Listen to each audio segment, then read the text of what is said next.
Mada yetu leo katika ule mlango wa munasah, tupo katika mada inayosema adh-dharuriyatu al-khamsi ala wa hiya maqasidu sharia. Wal maqasidu sharia hiya al-ghayat wal ahdaf al-kubra allati jaa al-islam litahqiqiha lidhamani sa'adati al-insan fi ad-dunya wal akhirah.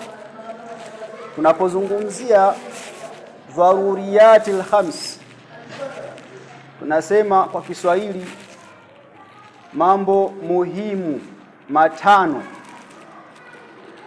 kwa lugha nyingine maqasidu sharia, makusudio ya sheria ya huu Uislamu, kwamba Uislamu makusudio yake kuja ni nini.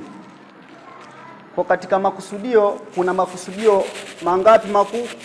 Dharuriyatul khams, kuna mambo ya msingi na muhimu matano. Tulitaja katika hotuba moja iliyopita huko nyuma, baada ya kutoa tanabuh, kuzinduana ya kwamba mambo hayo ni mambo gani hayo. Anasema ni ghayatu wal ahdafu al kubra, ni malengo, tena malengo sio ya mchezo mchezo, ni malengo makubwa mno, al kubra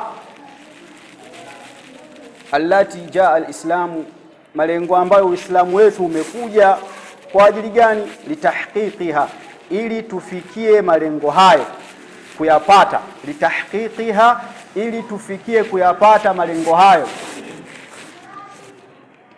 Kwa ajili gani? Lidhamani saadatil insani, lengo kumweka mwanadamu, kumpatia saada, lengo kumfanya mwanadamu apate saada, apate maisha ya furaha, maisha ya janna, maisha ya utukufu. Wapi?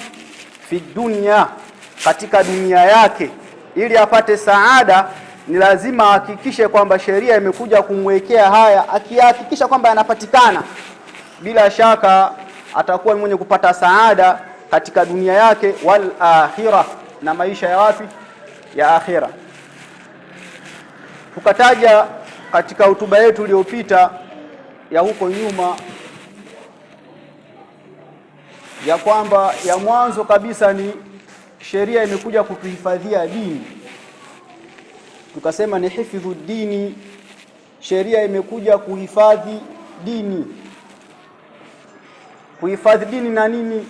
Ya kwamba dini isipotee, isichafuliwe, isitiwe dosari, watu wasitumbukize akili zao